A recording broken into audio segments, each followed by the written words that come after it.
नमस्कार साथियों। आज की इस क्विज में हमारा जो पहला प्रश्न है वो है 278 को किस संख्या से विभाजित करें कि भागफल 12 और शेषफल 2 प्राप्त हो जाए। साथियों, मैं कक्षा में भी बता चुका हूँ और अभी आप इसको लाइव देखेंगे कि हम इस प्रश्न का हल किस प्रकार करेंगे। ये जो प्रश्न है बेसिकली वो हमारी यूक्लिड विभाजन एल्गोरिदम के बारे में आपने सुना है, उसके ऊपर आधारित है। और यूक्लिड विभाजन एल्गोरिदम क्या थी वो आप इसमें आराम से देख सकते हो। यूक्लिड विभाजन एल्गोरिदम हमारा जो था वो है a is equal to b into q plus r. ये हमने यूक्लिड विभाजन एल्गोरिदम में पढ़ा था। यहाँ a हमारा भाज्य है जिसमें भाग देना है हमको, b है वो हमारा भाजक है जिसका भाग दिया जाना है, और q हमारा भागफल है, r हमारा शेषफल है। तो इस प्रश्न के अंदर साथियों आपको b पूछा जा रहा है, यानी आपको वो संख्या ज्ञात करनी है जिसका भाग आप 278 में दोगे तो भागफल और शेषफल जो प्रश्न में दिए हुआ आ जाए। तो आपको सीधा करना क्या है, इसमें भाज्य जो 278 है उसको 278 लिखना है, बराबर ये हमको ज्ञात ही करना है b, तो इसकी जगह b लिखो, क्योंकि जगह मान हमको 12 लिखा हुआ है तो वो आप 12 लिखो, प्लस शेषफल हमारा 2 लिखा हुआ था 2 लिखिएगा। अब अगला जो हमारा स्टेप है वो 12 को आप b से गुणा करोगे तो ये 12b आ जाएगा प्लस 2। अब जिस प्रकार से हम समीकरण हल करते हैं ठीक उसी प्रकार से हमको इस b का मान ज्ञात करने के लिए समीकरण के रूप में इसको हल करना पड़ेगा। 2 जो हमारा इधर इस पक्ष में प्लस हो रहा है वो उधर जाके माइनस हो जाएगा, यानी 278 माइनस 2 इजिकल टू 12b। ये जैसे ही 278 में से आप 2 घटाओगे तो आपके पास संख्या बचेगी 276, और इधर हमारे पास में 12b है। अब हमको उत्तर b ज्ञात करना था, इसलिए मैं 276 के अंदर 12 जो b के साथ यहाँ गुणा हो रहा है, यहाँ बीच में कोई निशान नहीं है। मैं बार बार आपको कहता हूँ कि अगर आपकी संख्या और किसी चर राशि के बीच में कोई चिन्ह नहीं दिया हुआ हो तो आप मान के चलिएगा वह इंटू हो रहा है, यानी गुणा हो रहा है। तो ये 12 इधर पक्षांतरित करेंगे हम तो भाग हो जाएगा। 12 का जैसे ही आप इसमें भाग दोगे तो उत्तर हमारा 23 आएगा, और यही हमारा राइट आंसर। बिना टाइम गवाए हुए हमारा नेक्स्ट यहाँ पे जो पूछ रहा है कौन सी संख्या है, नेक्स्ट प्रश्न हमारी 23 है।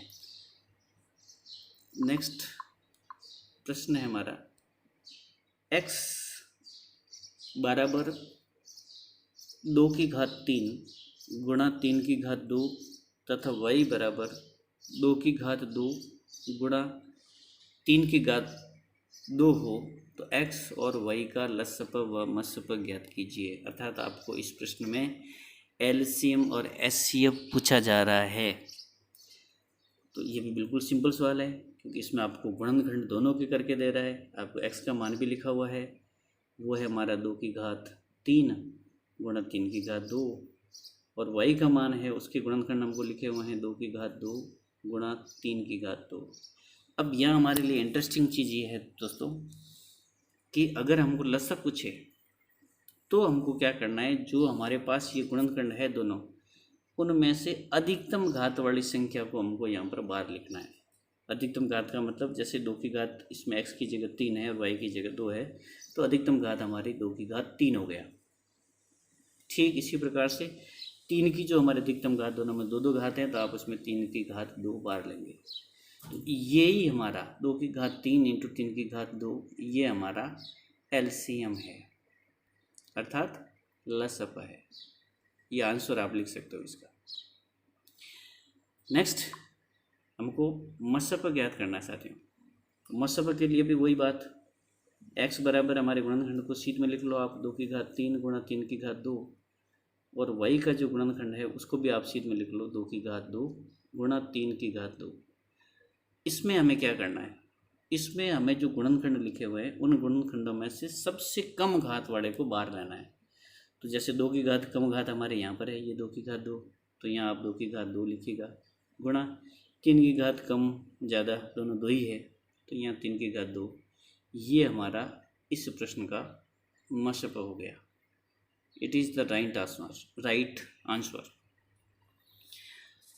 नेक्स्ट हम आगे बढ़ते हैं।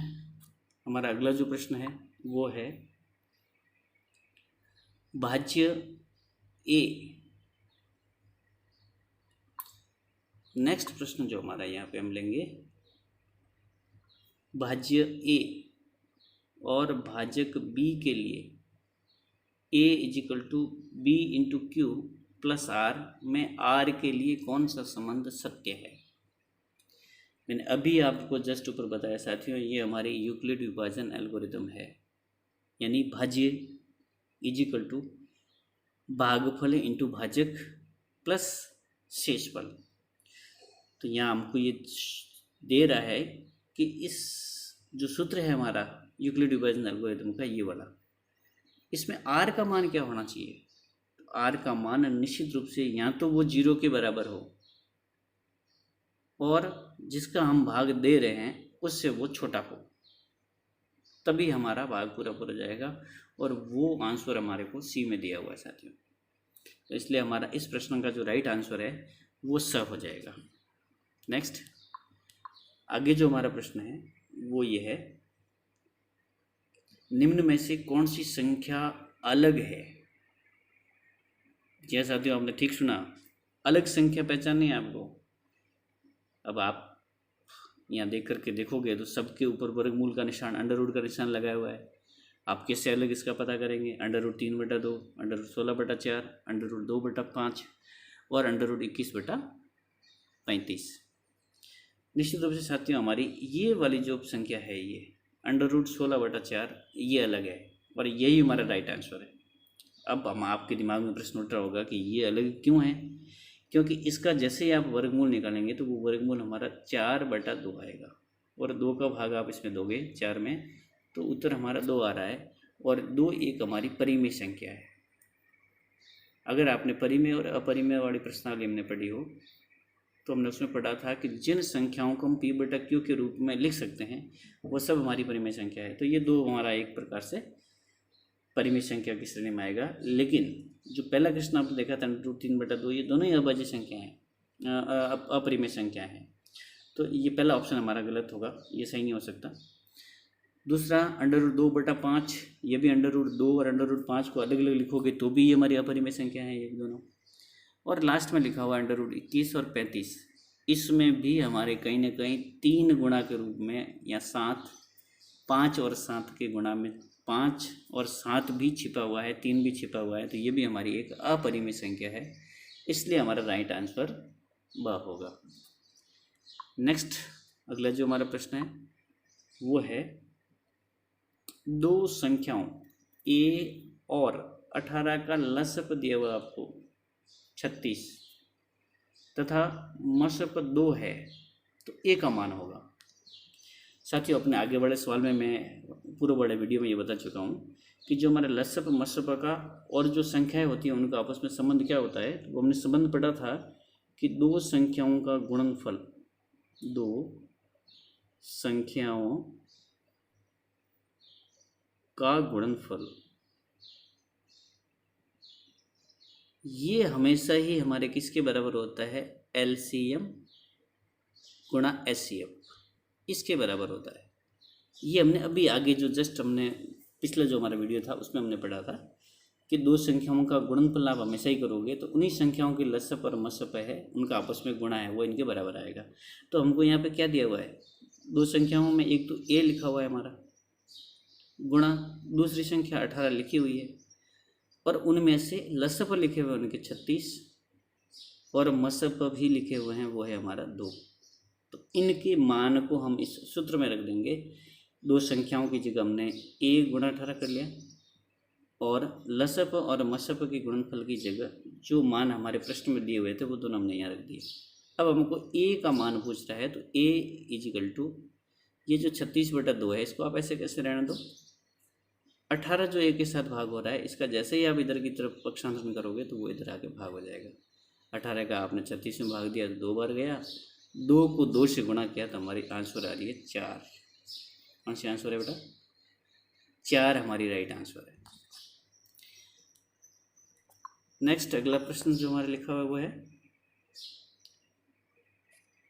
छोटे कोष्टक में बंद है, 3 माइनस अंडर रूट 3 है, परिमेय संख्या है, अपरिमेय संख्या है, एक पूर्णांक संख्या है, या इनमें से कोई नहीं। साथियों, मैं आपको बार बार बता चुका हूँ कि अगर हमारे सवाल के अंदर, चाहे वो जोड़ वाला प्रश्न हो, चाहे बाकी का प्रश्न हो, चाहे गुणा का हो, चाहे भाग का हो, अगर उसमें एक भी अपरिमेय संख्या आ जाए आपके सामने, एक भी अपरिमेय संख्या, चाहे वो जोड़ में आ जाए, चाहे बाकी में आ जाए, चाहे गुणा में आ जाए, चाहे भाग में आ जाए, तो वो पूरी की पूरी, चाहे वो जोड़ बाकी गुणा भाग हो, वो सब पूरी संख्या हमारी अपरिमेय संख्या होगी। और इसी के चलते हमारा आज का जो राइट आंसर होगा वो है ब, अपरिमेय संख्या।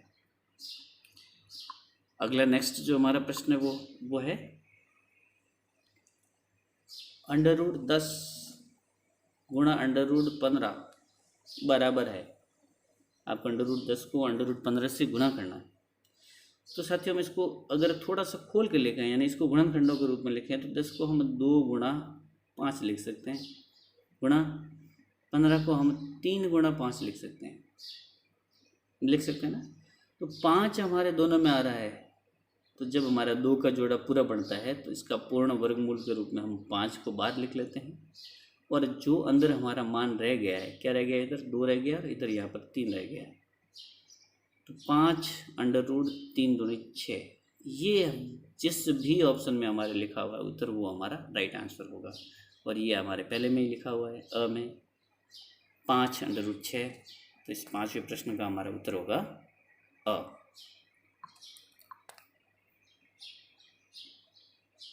अगला प्रश्न जो हमारे सामने है वो है 2 √3 एक है, अभी मैंने बताया, चाहे हमारी अपरिमेय संख्या किसी के साथ जुड़ रही हो, चाहे गुणा हो रही हो, चाहे बाकी हो रही हो, चाहे भाग हो रही हो, लेकिन वो हमेशा ही अपरिमेय संख्या रहेगी। तो इसमें मैं ज़्यादा टाइम ना लेते हुए बता देता हूँ कि इसमें जो स है वो हमारा ऑप्शन सही है। अगला जो हमारा प्रश्न है, एक अभाज्य संख्या के कुल गुणनखंडों की संख्या होती है। साथियों, अभाज्य संख्या वो संख्या होती है जिसमें एक या उस संख्या के अलावा और किसी भी संख्या का भाग नहीं जाता, वो हमारी अभाज्य संख्या है। तो इसमें हमारा इस अभाज्य संख्याओं का गुणनखंड है वो केवल एक हो सकता है, एक वो जो संख्या खुद है, अगर वो एक और उस संख्या खुद को गिनता है तो उसकी उत्तर हमारी 2 होगी। तो अभाज्य संख्या के कुल गुणनखंड 1 गुणा वह संख्या स्वयं, ये इसके 2 गुणनखंड है। तो हमारा जो राइट आंसर है वो √2 है, 2 उत्तर इस सब में। नेक्स्ट हमारा जो 8वां प्रश्न है वो है अभाज्य गुणनखंड विधि द्वारा 96 तथा 404 का लसागु ज्ञात कीजिए। बहुत ही महत्वपूर्ण प्रश्न साथियों, मैं कक्षा में कई बार आपको ये बता चुका हूँ, और बिल्कुल सिंपल सवाल है। और ऐसा प्रश्न अगर डायरेक्ट पूछते हैं तो 1 नंबर के सवाल में आपको फटाक से इन दोनों के एक साथ अभाज्य गुणनखंड करने हैं, ये मैं आपको बता चुका हूँ। किसमें? लसागु में। अगर मशक होते तो हम क्या करते, अलग अलग अभाज्य गुणनखंड करते, और विधि भी हमको ये अभाज्य गुणनखंड विधि कह रहा है। तो सबसे पहले हम 2 का भाग देंगे, 4 दूनी 8, 1 8 दूनी 16, 2 दूनी 4, 0 2 दूनी 4, फिर 2 का भाग देंगे 24, 1 0 1, फिर 2 का भाग हमारा अभी तक जा रहा है, इसमें हम देंगे 12 बार गया, इसमें नहीं जा रहा है तो ये हम अब 101 ही लिखेंगे। 2 का भाग और जा रहा है, 6 बार गया, इसमें भाग नहीं जा रहा है तो इसको 101 लिखेंगे। नेक्स्ट आगे मैं इसी को आगे बढ़ा देता हूँ, यहाँ पे 2 का भाग हम वापस देंगे, तो जो 6 है उसकी जगह हमारे 3 आ जाएगा, 101 हमारा लिखा हुआ है। अब 2 का भाग हमारे नहीं जा रहा है, ये हमने 6 में भाग दिया ऊपर बॉर्डर में, ये लिखा हुआ उसको मैंने लिख रहा हूँ यहाँ पर, तो कन्फ्यूज ना हुआ आप लोग। अब यहाँ पे हम इसका 3 का भाग देंगे, 3 का भाग इसमें 1 बार गया, इसमें भाग नहीं जा रहा है तो 101 ही लिखेंगे हम। साथियों 101 में और किसी भी संख्या का भाग जाता नहीं है, इसलिए 101 का 101 में ही भाग देंगे, और इसके आंसर 1 आ गई। अब हमें करना क्या है, ये जो गुणनखंड आए 2 गुणा 2 गुणा 2 गुणा 2 गुणा 3 गुणा 101, इनका गुणा करना है, और जो हमारे उत्तर आएगी वही हमारा एलसीएम होगा, लसागु होगा। एक बार पुनः आप इसको चेक करना चाहें तो आराम से कर सकते हैं। 2 का भाग हमने 6 में दिया, 48 बार गया, इसमें 202 बार गया, फिर 2 का भाग इसमें 24 बार गया, इसमें 101 बार गया, फिर 2 का भाग इसमें 12 बार गया, ये 101 लिखा हुआ ही है आपके। फिर 2 का भाग 6 बार गया, 101 लिखा हुआ है। यही 6 मैंने ऊपर लिखे हैं यहाँ पर। फिर 6 का भाग अब हमने 2 का भाग हमने यहाँ दिया तो 3 आ गए, और फिर 101 में भाग जा नहीं रहा तो लिख दिया हमने। फिर हमारा 3 का भाग जा रहा है एक बार, और 101 में भाग नहीं जा रहा 3 का, तो उसको हमने ऐसे कैसे लिख दिया। 101 भी हमारी एक अभाज्य संख्या है, इसलिए इसमें और किसी भी संख्या का भाग नहीं जाएगा, इसलिए हमने 101 का भाग दे दिया। अब आपको इनको गुणा करना है। 2 दूनी 4, 4 दूनी 8, 8 दूनी 16, 16 दूना 32, 32 को 3 से गुणा करना है हमको। मैं इसको थोड़ा साफ कर देता हूँ। 32 को 3 से गुणा करना है, और फिर इसको 101 से गुणा करना है। जो भी हमारी आंसर आएगी वो हमारा एलसीएम होगा। तो साथियों, ये मैं अपेक्षा करता हूँ कि आप गुणा करेंगे, क्योंकि हम अगले प्रश्न की तरफ बढ़ते हैं, हमारे पास टाइम भी कम है। अगला जो हमारा सवाल लिखा हुआ है हमारे पास वो है संख्याओं 135 और 225 का मसब यूक्लिड विभाजन एल्गोरिदम का प्रयोग करके ज्ञात कीजिए। जी हाँ दोस्तों, ये हमारे बोर्ड की परीक्षा का पहला महत्वपूर्ण प्रश्न है। कई बार मैंने देखा है, पिछले जो जितने भी परीक्षाएं हुई हैं उन सब में पहला जो प्रश्न है वो यही प्रश्न हमारे पूछा जाता है।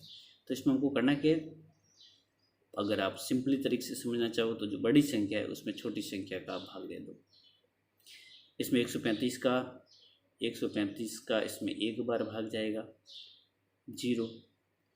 फिर आप 22 में से सीधे 13 घटा दो, तो ये हमारे पीछे 9 रहेंगे 90। फिर जो शेष फल रहता है उसका जिसका भाग हमने दिया था उसमें दे दो आप। 90 का भाग भी इसमें एक बार जाएगा, 5 रह गए, 4। फिर जो शेष रह गया इसका वापस हम भाग इसमें 90 में देंगे, तो हमारा भाग पूरा का पूरा 2 बार जा रहा है। और जिस संख्या का भाग हमारे पूरा जाता है वही संख्या हमारा यूक्लिड विभाजन एल्गोरिदम के हिसाब से क्या होती है, मशक होती है। लेकिन साथियों, आपको इसके साथ एक बात और ध्यान रखनी, इसको लिखने का जो तरीका मैंने अभी आपको बताया था, a=bq+r के रूप में इसको लिखना है आपको। तो यहाँ हमारा जो लिखने का तरीका वो होगा 225 बराबर 135 गुणा 1 प्लस शेषफल कितना रहा था यहाँ हमारे 90। फिर इसकी अगली जो हमारी लाइन होगी वो 135 बराबर 90 गुणा 1 प्लस शेषफल हमारा 45 था। फिर अगला जो हमारा होगा वो 90 भाज्य हो जाएगा 45 भाजक, भागफल हमारा 2, और शेषफल हमारा यहाँ पर 0 आ रहा है। जब भी आपको शेषफल यहाँ 0 मिल जाए तो यहाँ जिसका भाग हमने दिया था वही हमारा राइट आंसर है। आप आराम से इसको स्क्रीन को होल्ड करके इस पूरे प्रश्न को आराम से देख करके लिख सकते हैं। इसी को लिखना है आपको, तभी आपको पूरा नंबर मिलेगा साथियों। अगला जो हमारा प्रश्न है वो ये लास्ट प्रश्न आज का, इस सीरीज का लास्ट प्रश्न हम इसको कहें। HCF 306,657 बराबर 9 दिया हुआ है, तो आपको ज्ञात क्या करना है, LCM 306 और 657। ये प्रश्न इस प्रकार का है कि कई बच्चे इस प्रश्न को समझ ही नहीं पाते कि सर इसमें करना क्या है, HCF कहाँ लिखा हुआ है, LCM क्या ज्ञात करना है, संख्याएँ कहाँ है। तो साथियों, आप तो ये देख पा रहे हो, ये पुस्तक के अंदर ये दोनों संख्याएं हैं, उनका ये HCF लिखा हुआ है 9 हमारे, और यही दोनों संख्याएं लिखी हुई देखो 306 और 657, इन्हीं का LCM हमको ज्ञात करना है। तो अभी मैंने आपको बताया था दो संख्याएं A इंटू B मान लो, वो हमेशा ही उनके LCM और HCF के गुणा के बराबर होगी। ये सूत्र मैं अभी तीसरी बार आपको बता रहा हूँ, तो इसको भूलेगा नहीं आप, इसको याद रखना है ताकि आप प्रश्न में कोई गलती नहीं करें। तो यहाँ हमको 306 गुणा 657 बराबर इनका जो लसब दिया हुआ है हमको सवाल में, HCF दिया हुआ है, लसब तो ज्ञात ही करना है, तो LCM की जगह LCM लिख दो आप इसको, और HCF जो लिखा हुआ है 9 वो यहाँ लिख दो। अब आपको जैसे ही LCM ज्ञात करना है इधर से, तो ये जो 9 गुणा हो रहा है ये इधर आके हमारे इसमें इस संख्या के अंदर भाग हो जाएगा।